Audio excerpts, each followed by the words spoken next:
కూడా కష్టపడినారు. అదే కర్నూలు జిల్లా ఆదోనిలో వైఎస్ఆర్సీపీ ఆధ్వర్యంలో మెగా టీఎస్సీ అంశంపై మూడో రోజు రీలే నిరాహార దీక్ష నిర్వహించారు. ఈ సందర్భంగా మాజీ ఎమ్మెల్యే సాయి ప్రసాద్ రెడ్డి మాట్లాడుతూ డీఎస్సీ అక్రమాలపై సీబీఐతో సమగ్ర విచారణ జరిపించాలని డిమాండ్ చేశారు. నిరుద్యోగ భృతి, ఫీజు రియంబర్స్మెంట్ బకాయిలను వెంటనే విడుదల చేయాలని విద్యాశాఖ మంత్రి నారా లోకేష్ నైతిక బాధ్యత వహిస్తూ రాజీనామా చేయాలని కోరారు. నిరుద్యోగులు, విద్యార్థులకు న్యాయం జరిగే వరకు పోరాటం కొనసాగుతుందని తెలిపారు. అనవసరంగా మాట్లాడి కేసుల్లో వెళ్ళిపోతాడని చెప్పేసి చెప్పడం జరుగుతా ఉంది. మనం ఏమడుగుతా ఉన్నాం, డిఎస్సీ గురించి అడుగుతా ఉన్నాం, డిఎస్సీ గురించి మాట్లాడుతూ ఉన్నాము. అంతవరకే ఉండాలి కానీ వేరే విషయాలు డైవర్ట్ చేసి దాన్ని వ్యక్తిగతంగా తీసుకుపోయి మాట్లాడే అవసరం లేదని చెప్పేసి కూడా గట్టిగా చెప్తా ఉన్నాను. మన కార్యకర్తలు కూడా హెచ్చరిస్తూ ఉన్నాను.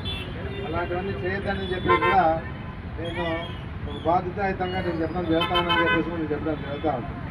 ఏదన్నా కూడా పోరాటాలతోనే మనం ఏదైనా సాధించుకోగలుగుతామని పోరాటాలు లేకుండా ఉత్తమాటలు చెప్పి ఏదో ప్రజల్లో పోతే అది జరిగే పని కాదు. పోరాటాలతోనే ప్రజలు లేకపోతాం.